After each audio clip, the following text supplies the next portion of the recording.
This is the Teacher Talking Time podcast.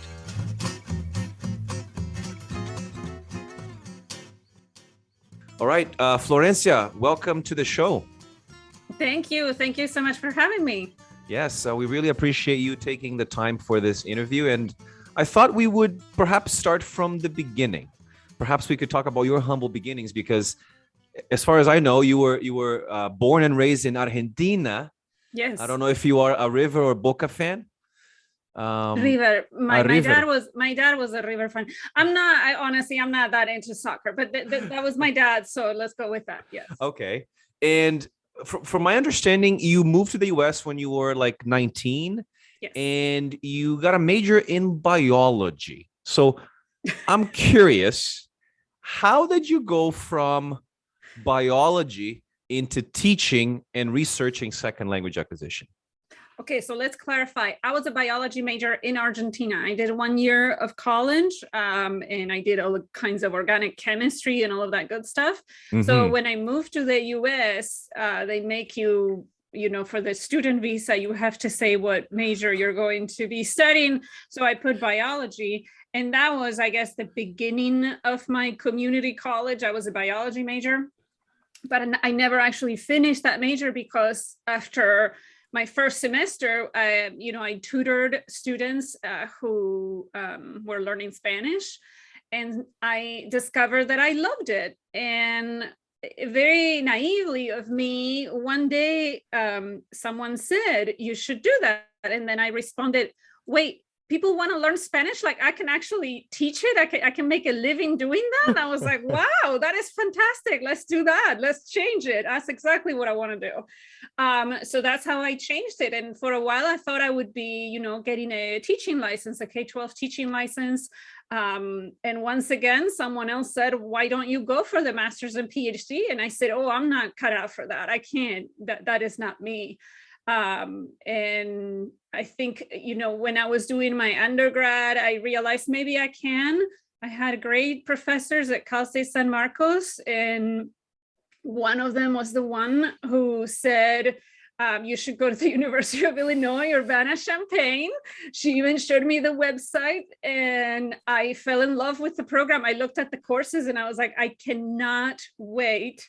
And I still have my letter of acceptance where, you're supposed to just check, I accept or I don't accept. Back then it was all letters. Maybe now everything's electronic, but back then it was actual letters you get in the mail. And instead of just a check mark, I wrote yes in capital letters, exclamation point. So that was it. I said, that's exactly what I want to do. I want to do a master's and PhD in second language acquisition. Yeah. Wow.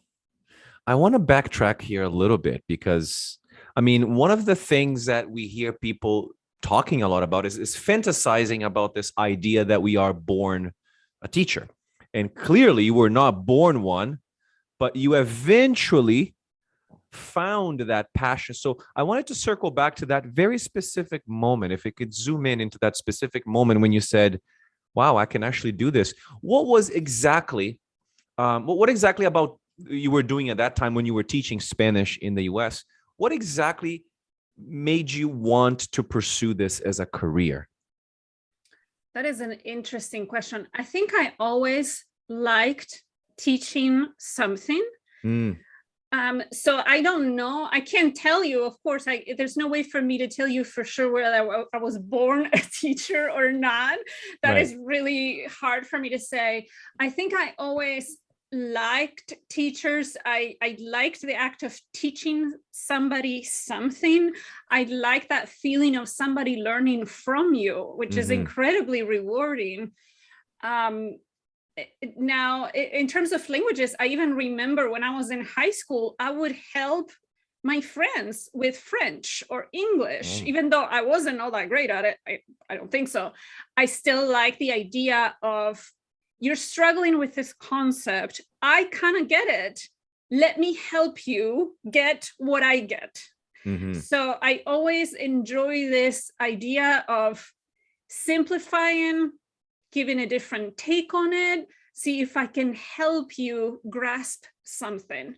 I've always enjoy that challenge. And I think this is what I still do and what I enjoy the most, right? This very complicated thing, and it is complicated.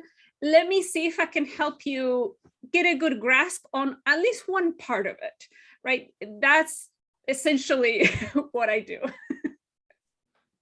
I think I just gave you a complicated answer. No, that's good. That's good. And I know that you've talked a little bit about this before. I've heard you talk about the positive. It's important that learners have a positive relationship with language.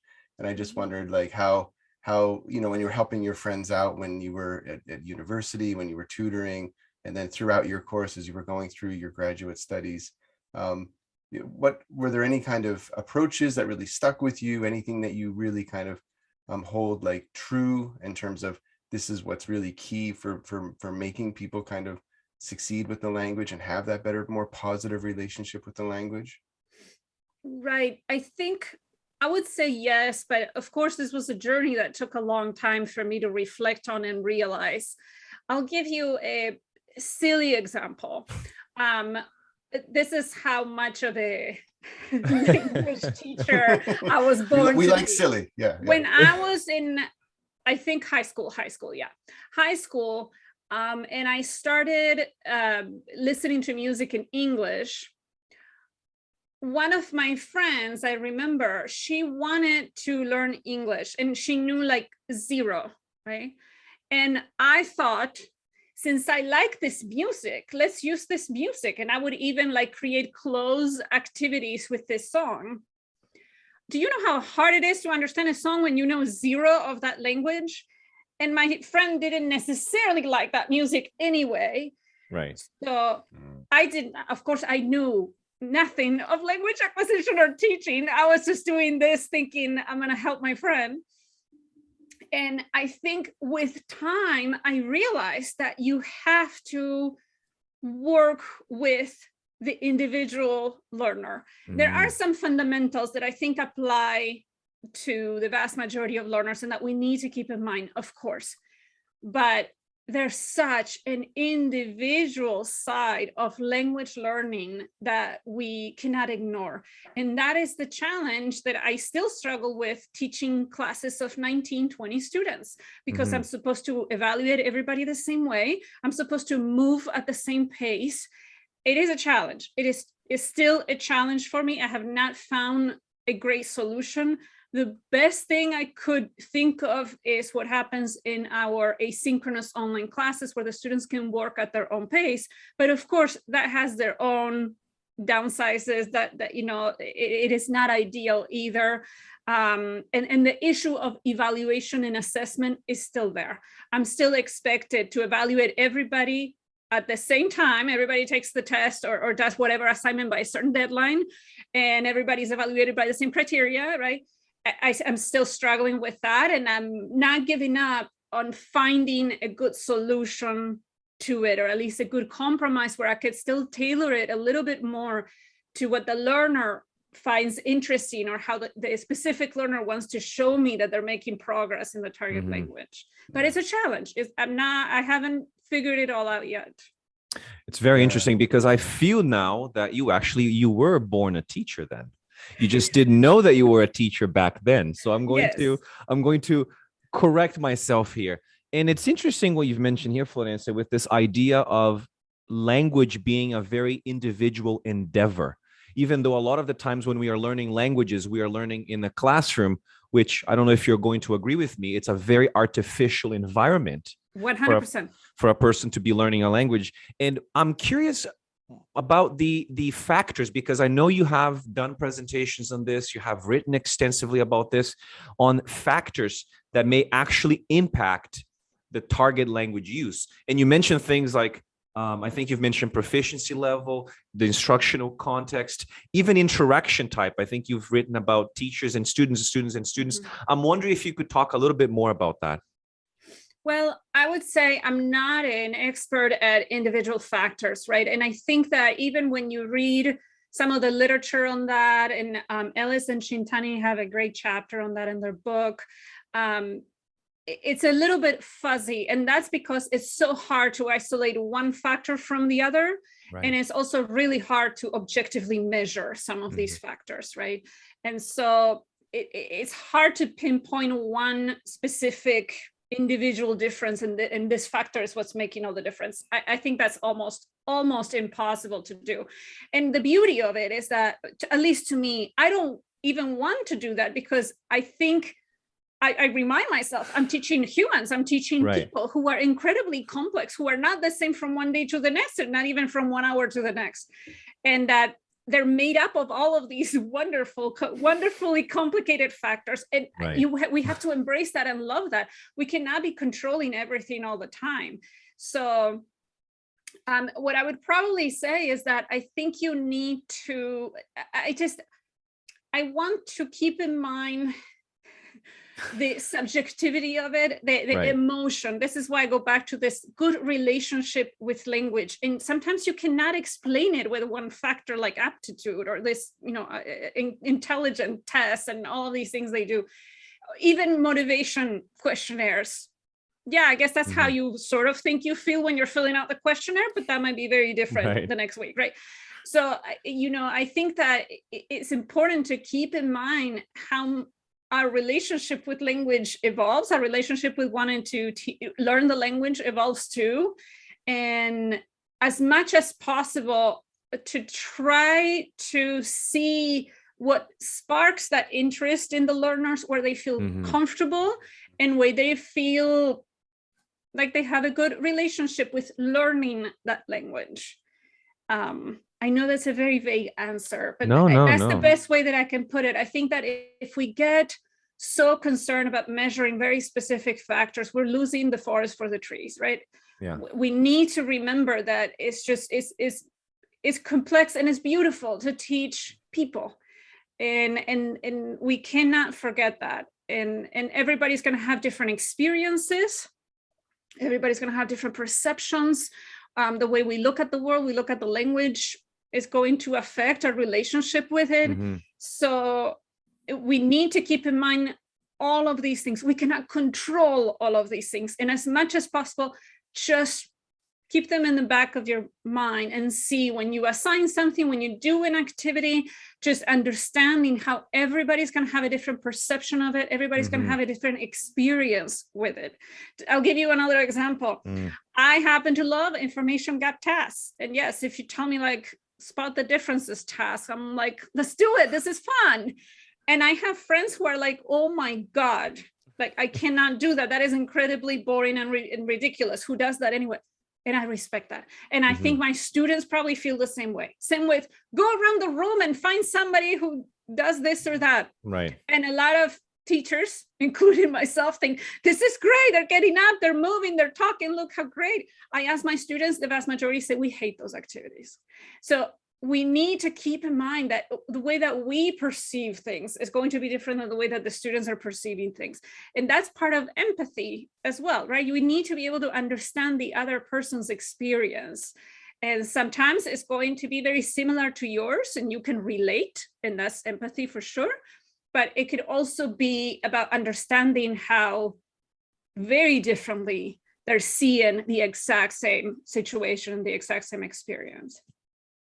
And I think you've talked about that before. You mentioned it just now, this idea of giving up control, right?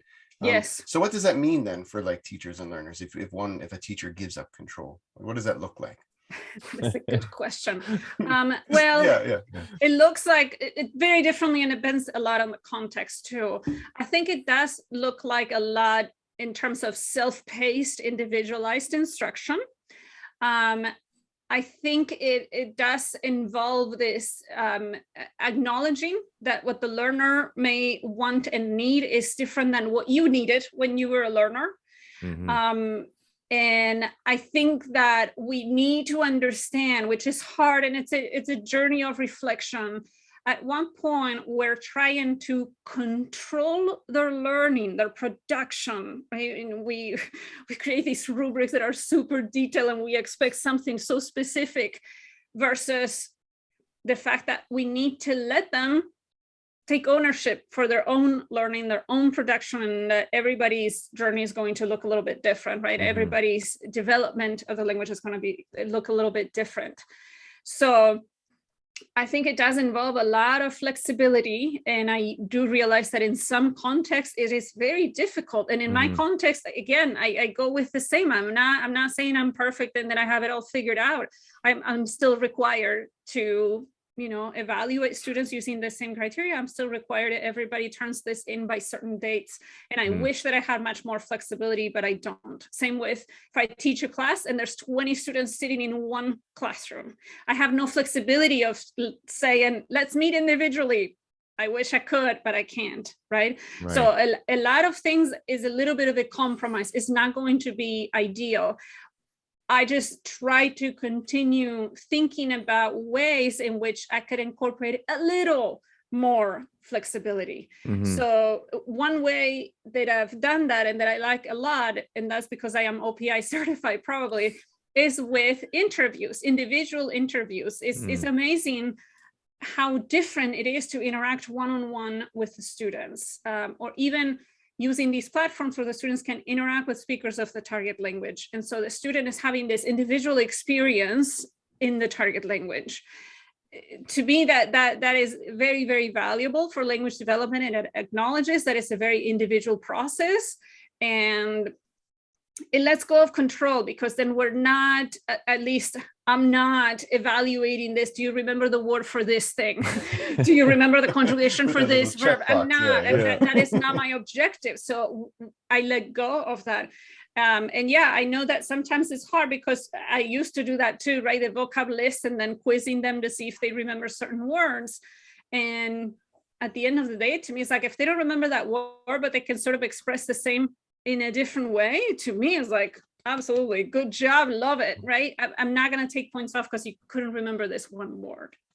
Right. I mean, there's so much to unpack that. I was taking notes here, and I don't even know where to start. Well, I like unpacking. Oh, that's good. We're going to talk about the unpacking academic articles in a second, but you said something that we have been kind of talking about for a very long time as well. Mike and I, we truly believe that you can't really control language. And you were talking about this idea of controlling. It's what we call the straight jacket approach to language learning, where you basically tell your students, we're going to practice this rule. I'm going to present this rule. We're going to practice this rule, and then you're going to produce this rule, where eventually you have no room. And you were saying this, you have to allow for creativity, right? So my question to you is, if we know that language is not textbook rules and charts, yet instructors continue to think that what we see in textbooks is what winds up in people's heads, what can we do to change that? Oh, good question. I think that's something that we've been trying to do for a long time now, right? I think, and this is why I talk with my method students, because sometimes we read articles where it almost sounds like the author is frustrated, and my students are like, why is the author so frustrated? I said, it's because they probably publish this many, many, many times, and they see very little actual change happening, right? Especially when we look at textbooks, that seems to be almost stagnant, right? Like there's very little change. There's change in the words that they use. There's a little bit of change here, a little bit of change there, but the book is still organized very much like what you just said. We need to cover certain structures, and here's this one structure. We learn it. You now know it. Let's move on to something else. And even courses are in a way organized that way, right? Where we're covering things and then we move on, as in like, okay, we have mastered this, we're ready for the next level. Right. And language development just doesn't work that way. So I don't know exactly what we can do other than some efforts, which I think are already happening. I don't want to discount that. Okay. I think that creating materials where the teachers see that they can use this in class definitely is one way of helping things to change. The other thing that I think is fundamental for things to change is assessment. You cannot start changing the materials without changing assessment first. You have to know what your goals are. You have to agree on what your goals are. And I think an honest conversation on assessment and goals is needed before you make any other kind of change. And I say honest because I think a lot of people say we want communicative, we want meaningful, we want task-based, right? Whatever they say they want, we want our students to be able to have a conversation. But then in my experience, when I probe, especially in higher ed, when I probe and I say, what if the student is saying this? What if the student is making all these errors? What if the student is not remembering the words? How would you feel? Oh, well, no, then they haven't learned. Okay, so then it's not right. So then let's have an honest conversation about proficiency goals, because I think that sometimes we want the proficiency goals, but expecting a level of accuracy that is sometimes a little unrealistic for the time that we have with our learners. So this is where, if we're still going to be interested in, do they know these words and can they conjugate verbs accurately, then things may not need to change. But if if our goals are truly proficiency based with a good understanding of realistic proficiency, then a lot of things do need to be changed, because a lot of this mechanical practice that is happening in a lot of classrooms, to me, is taking time away from things that could be more helpful for the students to develop proficiency in the target language. I understand we want them to get there. Of course, I'm not saying, they should be novice high forever and ever. Of course not. But we need to understand how slowly this accuracy develops. And the actual proficiency guidelines may not be perfect, but at least I appreciate that even for the description for intermediate still recognizes that students are making these errors, right? That they're producing non-target like forms. And I think that I also think we have a little bit of an impatience problem, right? We want results too much, too fast, and we don't get them. And this is what leads to people seeking shortcuts. And then they think that, well, but if I tell them the rule and then we practice it a lot, I'm sure it's a shortcut, right? For acquisition. Not quite, right? So I think that, if you want, I understand that you want to see results and you need to show results sometimes to your admin and things, and that's part of the other issue with institutionalized education. But then we have to rethink what we consider progress and results. And I said sometimes we think that progress is always in terms of more accuracy. Yes. But that may not be the case. We have to rethink progress. Progress in language development might be being able to say a little more, might be fluency, meaning how much you can say within a period of time, even if accuracy has not improved. That's right. Fluency is still improvement. Like a level of comfortable intelligibility, I would say. Being confident and comfortable, absolutely. Yeah. Being able to understand a question without asking for clarification is also progress. Yes. I said it in Spanish. we can do a little bit of translanguaging here. Yeah. My bilingual brain had a shortcut. That's okay. Short circuit. And I think that sometimes talking about another topic is progress. So it's more about rethinking our goals and then what results we're looking for. But in language teaching, I see so much of results and progress being measured in terms of accuracy. Yeah. Why do we put so much emphasis on this accuracy, especially grammatical accuracy? But there's just so much. And sorry, I'm talking too much, but I want to say one more thing. And I see it, and that's because one thing you notice, and I in the actual proficiency guidelines, when it comes to comprehensibility, and I know that it's controversial, but we might need to go there right now. Please.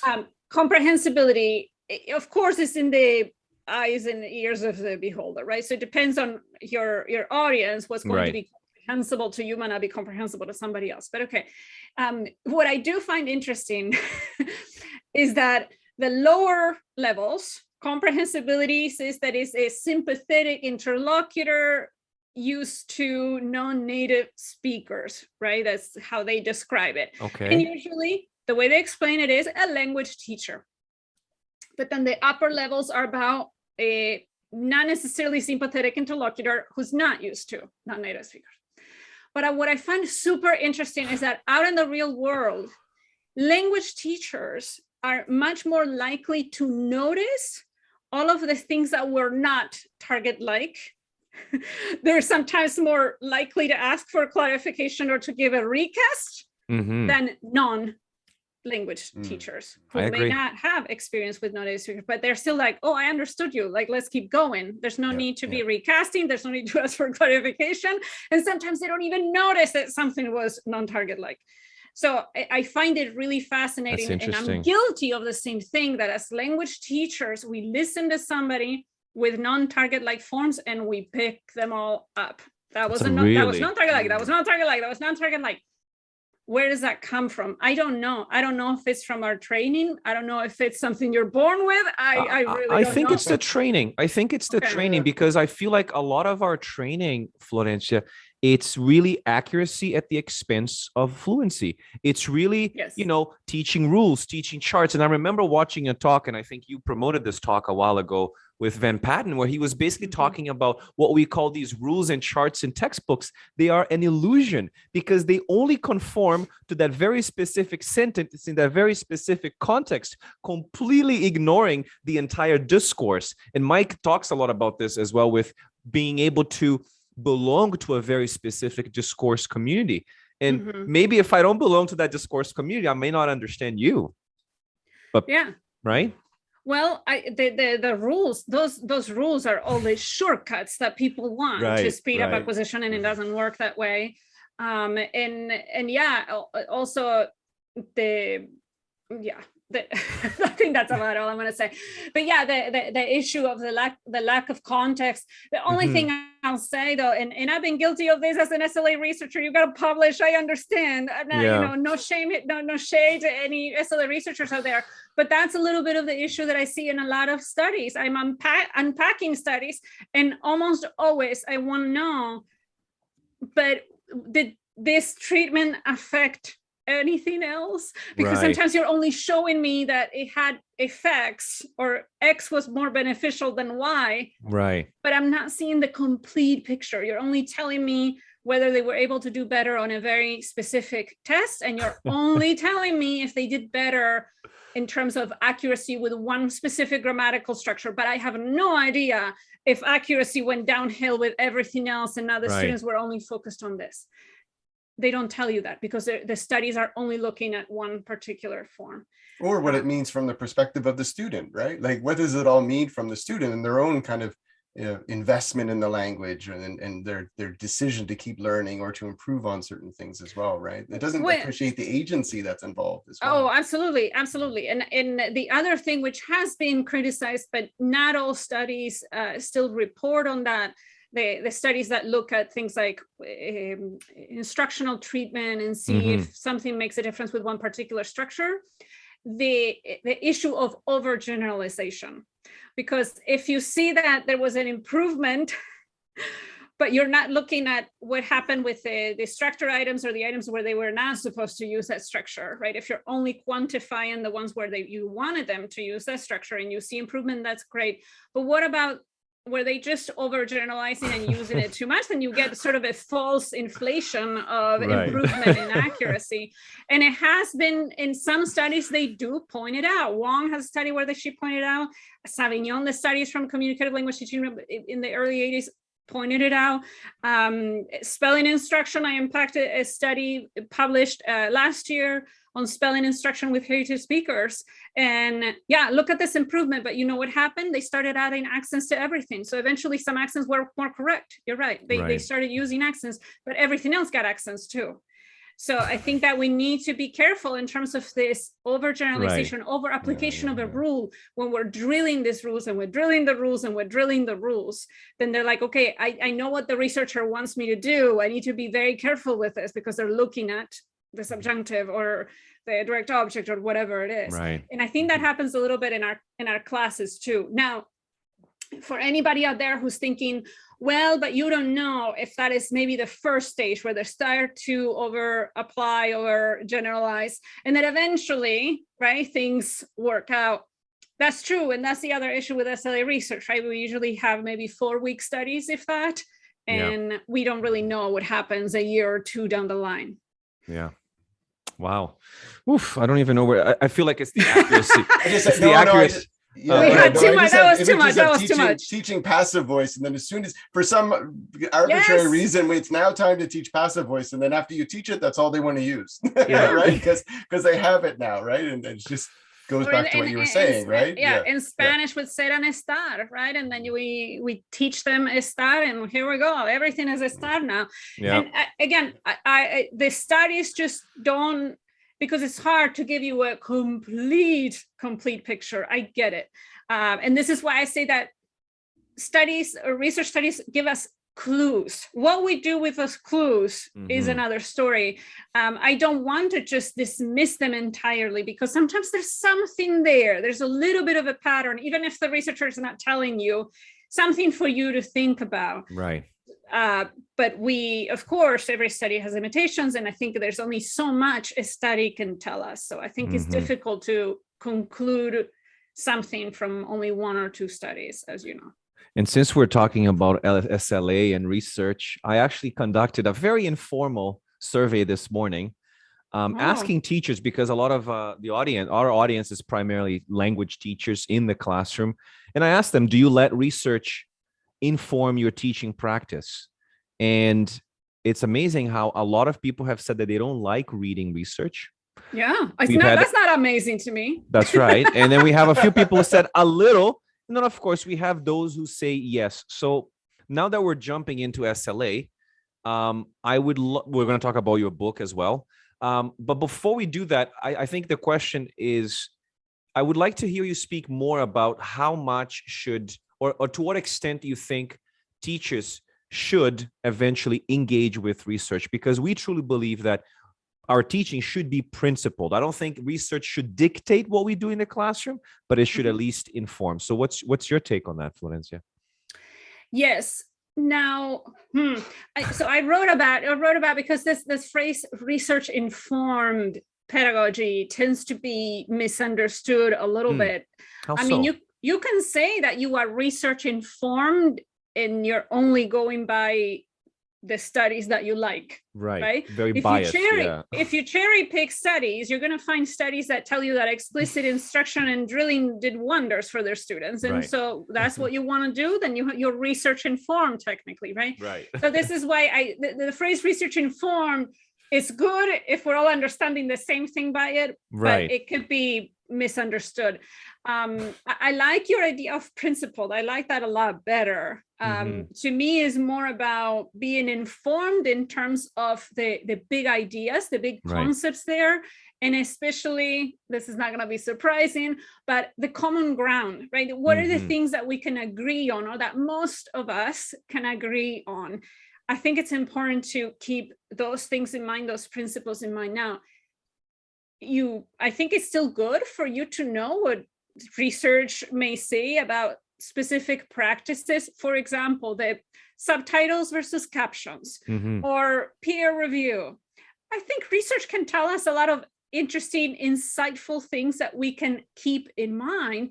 But once again, they're clues for you to adapt and apply to your own context. And I say context, and context is huge, right? Yes. And every teacher knows their own context. And we go back to this very individualized learning process that research will never be able to capture. That doesn't make research useless. That doesn't mean that research has nothing to offer to you because the context of a particular study is so different from yours. No, I read studies that were conducted with children. I teach college students. I still want to know what's going on there. What can this study tell me? Some things I find fascinating, like the studies on vocabulary and using pictures versus translation. And we've seen the vocab list where it's just words and translation. And we've also seen the textbooks where it's just pictures that are labeled. And I always wondered, does it make any difference? Why should I do one or the other? But then when you read the research studies, one thing I found fascinating is that there's a little bit of a pattern between adults and children, whereas children tend to do better when it's pictures and adults tend to do better when it's the translation. Is there something there? I don't know, but at least it helps you think, because the next time I'm going to insist so much on a picture labeled, maybe I need to consider I'm not doing anything wrong, but just giving my students the translation. My students are adult college students, right? Right. So it's just something for you to think about, to try it out in your own context. And this is nothing new. Patsy Liban has been saying this for a long time. Not just Liban, many people have been saying this for a long time. They are just guidelines, suggestions, clues for you to try in your own context, to keep in mind and adapt to your own context. There's no way a research study can tell you exactly how your learners are going to behave or do or perform, or that is impossible. You're asking research for something that it will never be able to give you. So I completely understand that it's very time consuming, because it's not as simple. What do we know about this? Here's the answer. Okay, I'm done. It just doesn't work that way. You would need to. We're looking for shortcuts again. We're looking for exact answers. And I understand. So I think I don't know if we're ready to be talking about unpacking, but I think that was a little bit of my intention with unpacking language pedagogy. And it's because I saw the great efforts of OASIS, where they have these research summaries. Great initiative.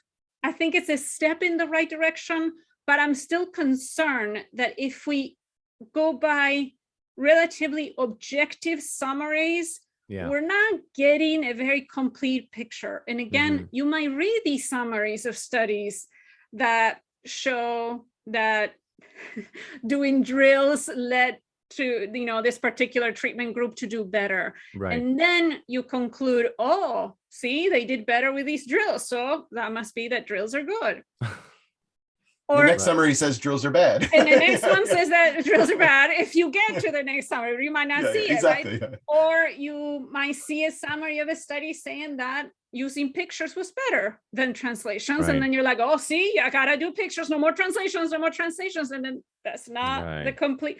So I think that what was needed, and it could be that OASIS is heading in that direction, I'm not sure. I think it's great to do objective summaries, which is merely for the purposes of time and accessibility, since a lot of studies are behind paywalls, and that's another thing that we can discuss at length. Right. But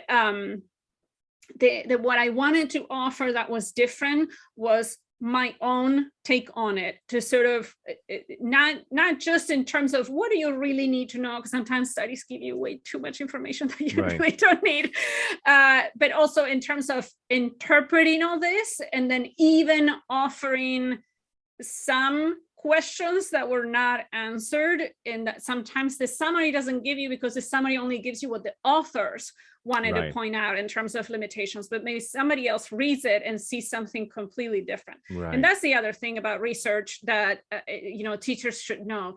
Two researchers can look at the same set of data and they see different conclusions. It happens, right? We in the research studies show our own interpretation of the data. I think it's great when publications are transparent and they offer, all of their data, all of their treatment materials, everything out there for you to then decide what you want to do with these results.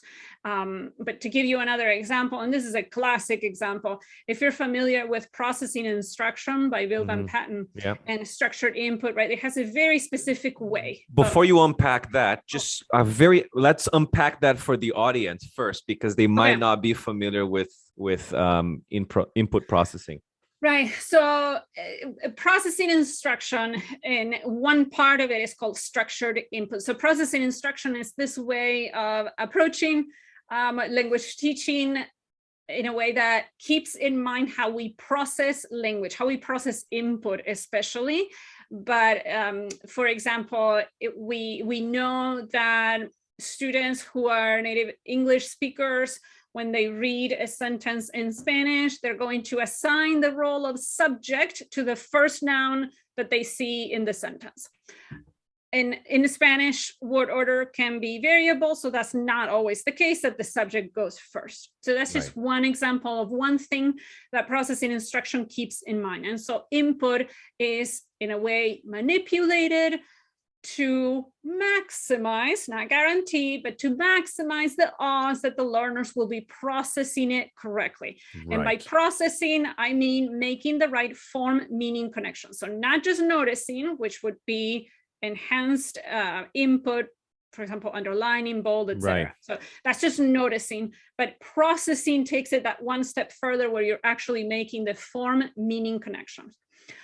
So the way that processing instruction is described, and especially structured input is described, is very specific. It has a set of principles where some things are structured input, but some things are not structured input. And the classic issue is that with a lot of studies that say they are structured input, but then when I look at the materials, I go, this is actually not structured input by the definition of structured input, by the strict definition of structured input. And so what do you do with those results, right? I would not agree with the rest of the paper because the rest of the paper is making claims about structured input where I'm like, but it wasn't structured input. So that's just to give you an example of how sometimes somebody, even a reviewer, might see it and think, yeah, this sounds about right. You know, not everybody's an expert on structured input, right? So, you know, you get papers where then other people then disagree and say, you know, they made these claims about processing instruction and structured input, but it wasn't actually that. So all we can say is that you can't claim anything about structured input. But that's just to give you an example. Another example that I love to give is a study on the use of online translators, which, as you know, among language teachers is a very controversial topic. If you want to get a good discussion going, just mention Google Translate. Please. Let's talk about that. Let's unpack that one. Oh, I love talking about Google Translate. So the issue was, and I completely respect the researcher. He's a former grad of my own university. He did a study, which I think we need more studies like this, where one group was allowed to use, I'm going to simplify a lot. I'm going to simplify my own simplification.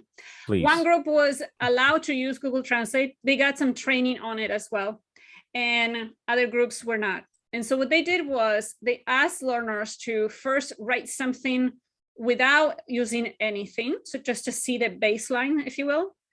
Then they wrote something using Google Translate. Control group didn't use anything at all. And then post-test, write something again on your own, just to see if the group that had used Google Translate had made any sort of gains, like does it help with language development? And the most fascinating part was they did worse in the post-test. And one sentence is all he wrote in the discussion. I would have read an entire paragraph. One sentence he wrote, and it's right there, and I quote it every time because I'm like, this is exactly what I wanted to see. What was the sentence? Do you remember? I'm curious now. This sentence, it is in my video, but I'm going to paraphrase. It was that students had become so dependent on the tool they had mastered. I don't remember that. The tool they had mastered, that when the tool was taken away, all that went away, right? So what, to me, that's what the study was telling me, but most of the discussion is actually about how we should train students to use Google Translate. And you might think, how could that be? And that's because the way that he saw the data, and I respect that, is that it's true that with training, the students did a fantastic job writing a composition using Google Translate. But what I say was, I am already convinced that the students do better using Google Translate. I don't need any data convincing me of that. What I'm interested in seeing is when Google Translate goes away, did it help them in terms of language development? And it didn't. And it actually, they did worse than the other ones. And so that makes me question if it's perhaps almost like steroids, you know what I mean? Where they do so much better, the performance is almost unfairly enhanced. There's not any actual learning going on. To me, it's more about bypassing learning. there's no struggle to communicate, which I think it's part of this language learning process, right? Like this willingness to communicate as opposed to just relying on a tool to do the work for you, right? So you're not really building you're not building the machine in there, right? Which again, since we've been talking about second language acquisition and you were talking, we're going to actually, sorry to say this, but we're going to link your YouTube series, which I think is phenomenal. I've watched the first 6. I don't have time to watch all of them, but it's okay. It's okay. But I've watched 6 of them because I really like them. And to those of you who are listening to this podcast or watching this, it's called Unpacking Language Pedagogy. And Florencia does an amazing job of actually really deconstructing an entire academic paper and bringing it out, her own voice to this own paper, which brings us to the book. And I feel like now I understand why the book is called Common Ground. Those of you listening, Common Ground, Second Language Theory Goes to the Classroom. I've read the first 2 chapters, and I have to say, I have to say, better than most SLA books I have read. It didn't put me to sleep. It didn't put me to sleep. Thank you. Very accessible in terms of language. So I think what I want us to talk to, what I wanted to tell us more is talk to us more about the genesis of the book. Did the Unpacking the language pedagogy came before where did this idea come from? Wow, I love this. Okay. I'm so excited. It's like talking about your kid, right? Okay, so I think I only like talking about dogs more than talking about my book, but yeah. So the idea came from my own experiences, primarily teaching the so-called methods course. Right. And also my own experiences taking such courses. And what I found almost over and over and over again, whether it was the students who were getting their K-12 teaching license or whether the students that are graduate students and are, teaching assistants in our department, teaching college, it doesn't matter. I feel like those foundation classes, the ones that they take, some of them with little prior knowledge, if you give them too much of too many conflicting results, it sort of gets lost. They don't know what the best course of action is after that. And potentially it can backfire into them walking away thinking, see, nobody agrees on anything, so I'm just going to do whatever I want. I'm just going to fly to sleep with it. Yeah, especially if they don't have any kind of practicum experience already where they felt it for themselves in the classroom, what might have worked and what hasn't worked, right? Yeah. Right.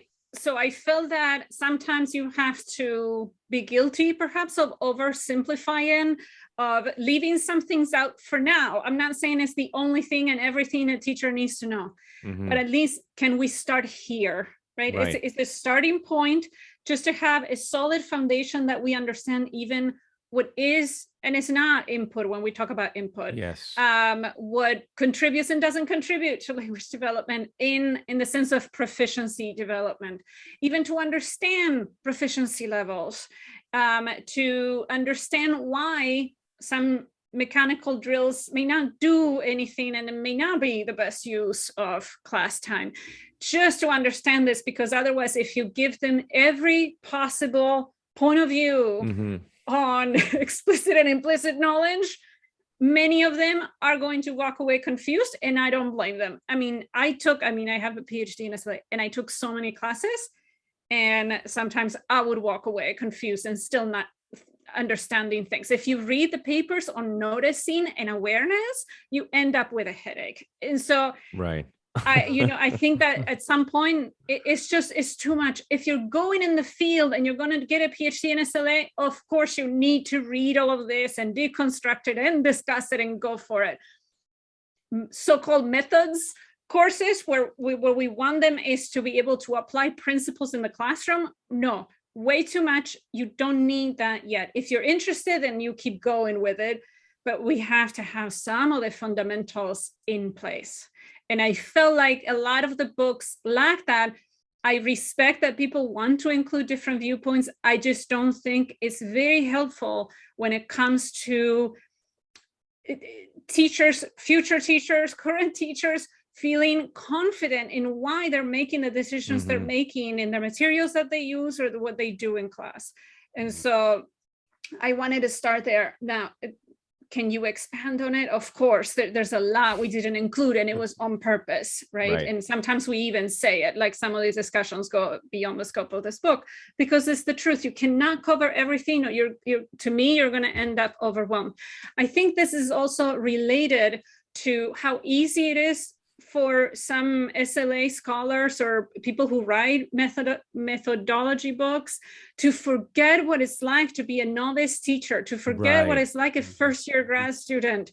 Just like when we become, advanced speakers of another language, we forget what it's like to be a novice level student of that language. And so I feel like sometimes the books are written with a different audience in mind. And so we wanted to keep in mind our audience as much as possible. Somebody who may not know anything at all about second language acquisition, could they find this book accessible and like walking away understanding, right, with a firmer grasp on the fundamentals? That's all. Then after that, then let's engage in all of the discussions and the things that we still don't know about language acquisition. But can we at least start with the fundamentals, have a good base? And what are some of those fundamentals? Because I think chapter 1, which I've only read the first 2, and I want to buy the paper version because I'm still waiting, but I was reading the Kindle one. But what are some of those fundamentals? And I think from chapter 1, for those of you who are listening, I highly recommend that you actually start reading chapter 1, because you actually give the fundamentals, which is basically understanding input, output, and what happens in the middle there. So perhaps you could briefly talk a little bit about that, because we have a question from one of our, a member of our community who actually asked me a question. He's like, can you ask Florencia this question?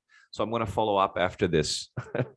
Well, so for us, some of the fundamentals are, so first of all, going back, I'm going to sound like a broken record, but going back to goals, right? And we are very clear about this in the book. This book is about developing communicative ability in the target language, developing proficiency. We're not here to tell you about fun ways of conjugating verbs. We're not here to tell you, how do I get my students to get an A on the next quiz? It's not about that. So that is our goal.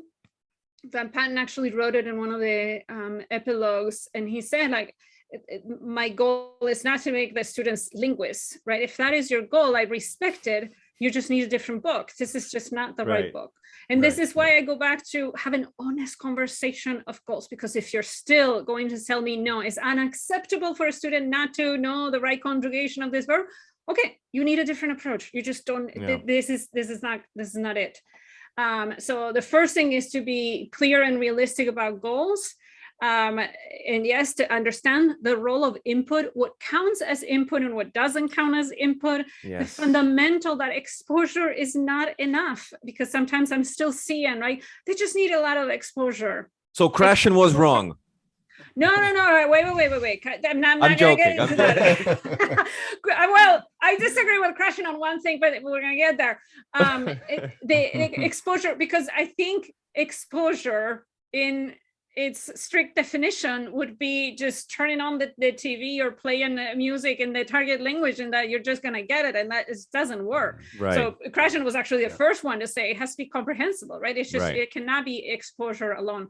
So I'm careful with this exposure alone, especially in the classroom, where I see that teachers are more concerned about staying in the target language than about students engaging meaningfully with the language, right? They're like, but I'm using Spanish all the time. Well, yeah, but if they're not understanding, it's not doing a lot for them. If they're not having to do anything with the Spanish that you're saying, it's just like not doing a lot. Meaningful ways, especially, right? Yes.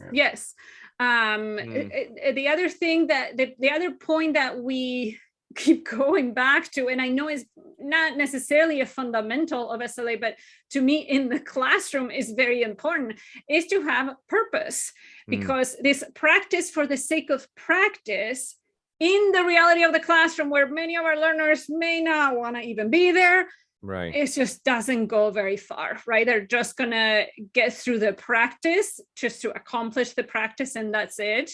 I think that we need to give them this purpose to pay attention to the language, and to want to understand the language, to want to express meaning. Going back to this communicative need, the communicative need in the classroom is by me creating purpose for the things that we're doing. And if there is no purpose other than to practice, some of the very motivated students might engage with it, but the not motivated students are just going to sort of cruise, you know what I mean, just to the bare minimum and not really engage with it. So as much as possible, I try to think of a way of what information is being conveyed, the content over these rules or structures or anything like that. And then what are the learners going to be doing with it so that they demonstrate to me that they understood, or that I'm giving them a purpose or want to express meaning. Right. So basically talking in the language the whole time, as opposed to talking about the language, which is what often happens when you're just talking about the present perfect, or you're talking about the subjunctive. Because when I took Spanish lessons, that's what happened. My teacher was like, we're going to learn how to use this subjunctive. I'm like, I don't want to talk about the subjunctive. I want to talk about football in Spanish. That's what I want. That's the start. Yeah. I don't know how to communicate that, but I want to try. And I want you to help me when I don't know what to say. Yes. Yes, except I'll say though, because the other thing that I think is also fundamental for teachers to understand is the difference between focus on form and focus on forms, plural. Because focus on form has been so misunderstood. And we have a different name in the LTA, Florencia. What do you have? Well, we have like what we call a presentation practice production, which is what we call a focus on forms, and task-based language teaching or Dogma ELT are more focused on form, where you are trying to communicate in the language and you are giving corrective feedback when necessary. The PPP, even, yes, I mean, there's different ways of doing focus on form, right? It doesn't, the classic example is corrective feedback. Yes. But I think the problem with it that I see, just the not understanding the fundamentals, is just how much it has been misunderstood. Right. Because then if what you're going to do is to have the students write something and then you're going to correct every error, and then you say, see, I'm doing focus on form, I'm doing great. Well, no, correcting every error is not just going to magically make them go away. So I think that we still need to have these conversations to understand, what did Michael Long actually say about focus on form before it got twisted and changed sometimes into PPP, right? Where it's like, oh, but see, I'm focusing on form and then I'm giving them all these meaningful activities to do, right? So that's still focus on form? No, it's not, right? Because what you're still doing is, as Michael Long said, you're putting the cart before the horse. You're still leading with grammar, and then you're creating all of these contexts where they have to use the grammar. That is not focus on form. And so I think it's still difficult going back to this. We need to cover structures until we move away from we need to cover structures to prioritizing understanding content information. You want to talk about soccer or football, let's do it, versus leading with the form, where it's like, okay, let's see, I want to teach them adjectives. So what can I do with adjectives? Let's do descriptions.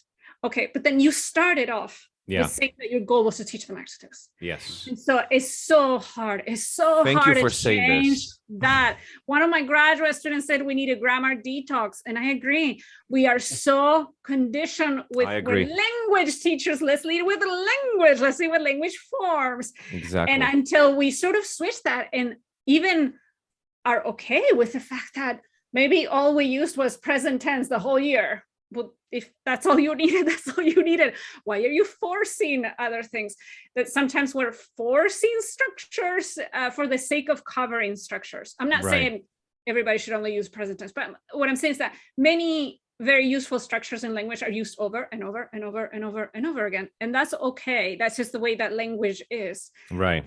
But textbooks especially have conditioned us to thinking that every unit or in different years, you need to cover different structures. We have been conditioned so much that it's so hard to imagine what it would be, whether, different years, different courses are not organized by structures, and that you don't have this pressure that in second year and third year, you need to do past tense, or you need to do phrasal verbs. It's like, or you're not ready to use that structure, even though you're trying to use that structure, which is like one of the most you that yet. absurd things I've ever said. Like, no. No, this is Spanish 3, Leo. You can't use that yet. That's right. Not yet. I think we have that in the book, or maybe I took it out. I may have taken it out because I didn't want to offend anybody, but I think I maybe I kept it. I hope I kept it. I wrote, have you ever tried to have a conversation using only regular verbs? Do you know how hard that is?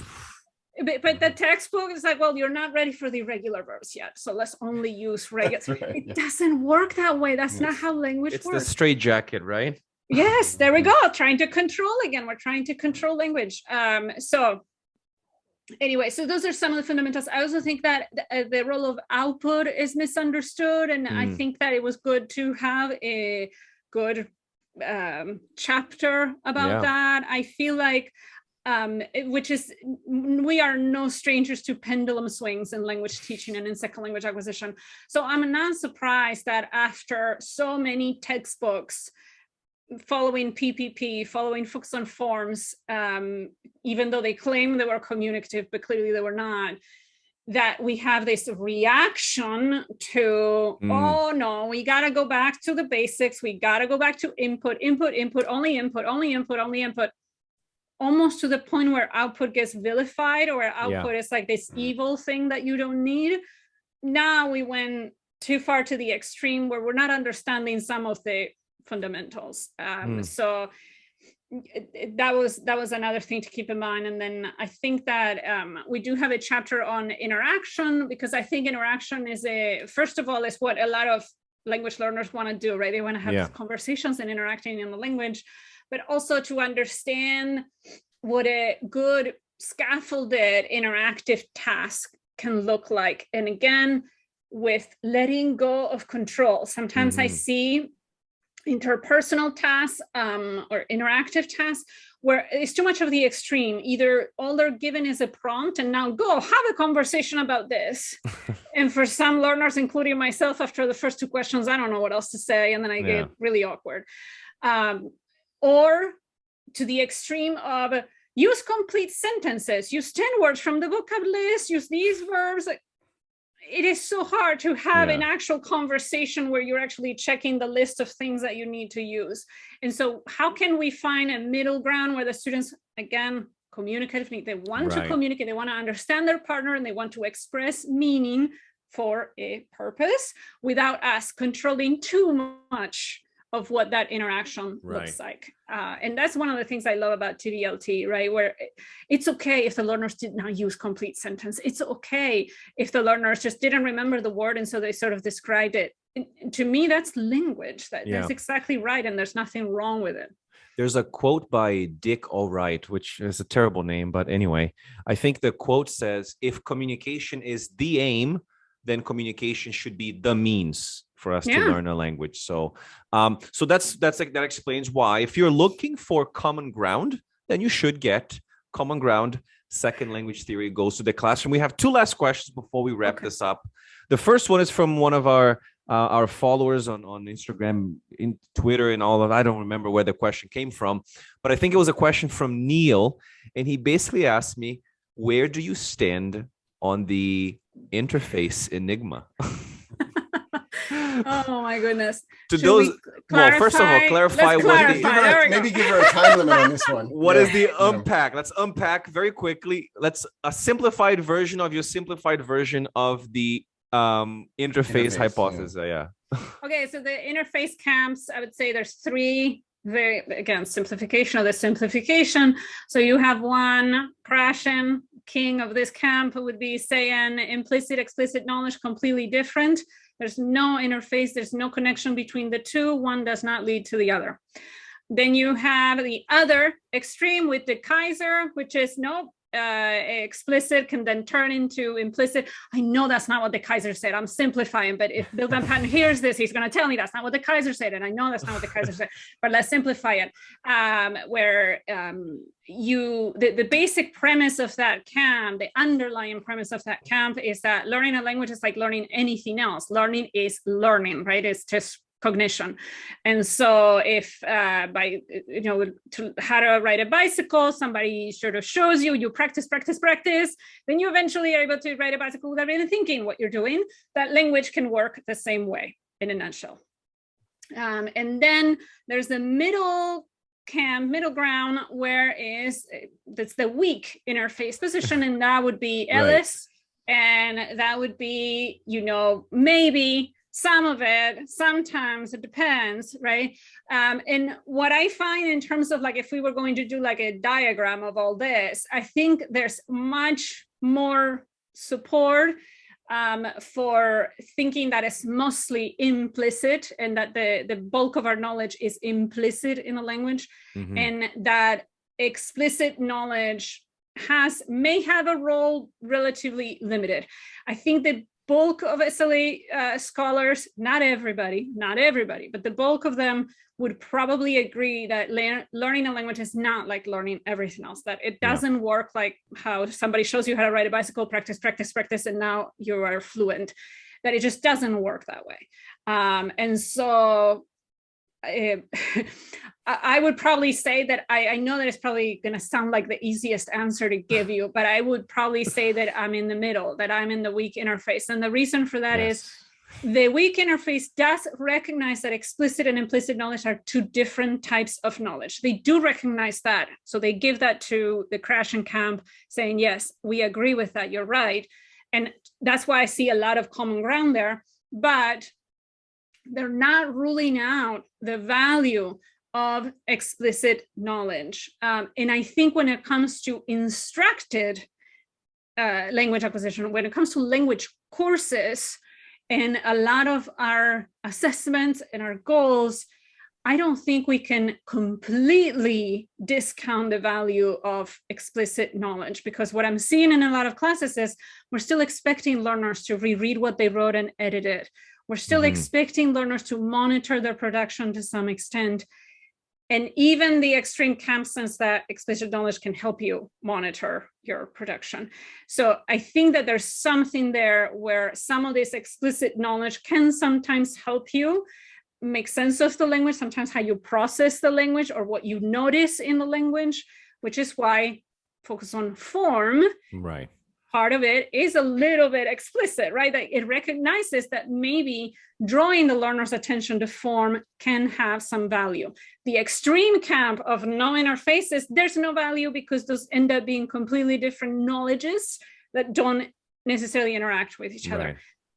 I just don't see it that way. I'm more along the lines of Ellis, Michael Long, the weak interface position, where some of this attention to form for second language acquisition can help you develop communicative ability, and that eventually is the bulk of it is just implicit knowledge. You're drawing from your implicit knowledge. But even as I am talking, part of it, I think, is my explicit knowledge, monitoring my production, noticing what I just said, realizing it's wrong, and correcting it, right? So I think it's so hard to separate them.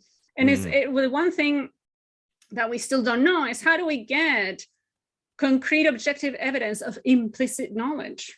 How do you get that?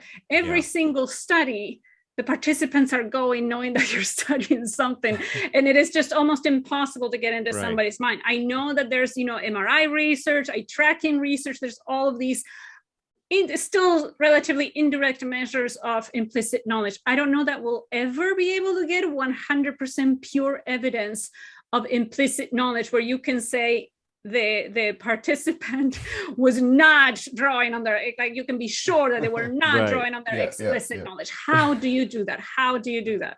So amazing. That's why maybe it's the easy answer, but I would say it's a balanced response. You kind of found you found your common ground there. That's your that's the common ground. Common ground is the middle ground.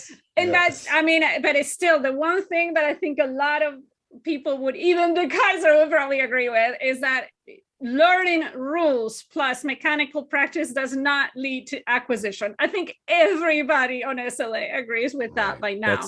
That's a very good message to wrap this up with. So to those of you who are listening to this podcast, you can definitely follow Florencia on Twitter, LinkedIn. She's also on YouTube with her Unpacking Language Pedagogy. And don't forget to buy a copy of her book, her recent book, Common Ground, Second Language Acquisition Theory Goes into the Classroom. And before we wrap it up, I always have one final rapid fire question. And this is a very general question. It's not about language, but it's a hypothetical question, so I'm going to ask you to use the second conditional now. So I'm trying to control the learning here. We'll be monitoring to make sure she's. That's right. Yes. So my question is I'll very get the simple, checklist ready. Florencia. If you could have a gigantic billboard anywhere in the world with anything on it, metaphorically speaking, of course, getting a message out to millions or billions of people, what would it say and why? Oh my God, this question is just too hard. And this is not about language or language teaching. It could be anything. Anything. Could be about thing. Could be about teaching. Could be about learning. Could be about language. Anything. Could be about dogs. Could be about dogs. Yeah, I think my first instinct. Okay, so if it's about language, I have an idea, but if it doesn't, it's about language teaching, I have an idea. But if it's not about language teaching, it could be about anything. My first instinct was be kind to animals, just because that's the way that I am. And I think that I'm an animal lover, and I respect animals as much as I respect people. That I don't think humans are not better than animals. Right. Maybe that would be the message that I would. What about the language teaching one? Now I'm curious. I'm curious about the language teaching. Okay, so I have two. You got two messages, two billboards? Okay. Two billboards, yes. So the one that I would put is prioritize understanding content over understanding rules. That's what I would probably say.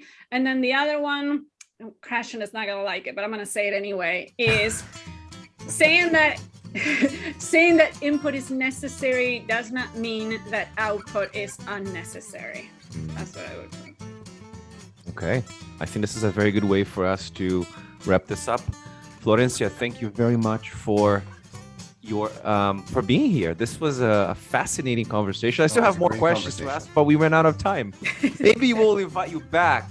All right. Like a second edition of your book. That's right, second edition. Or the things part 2 to the first edition of the book, I guess. Yes. All right. Well, thank you so much. This was a blast. I loved this conversation.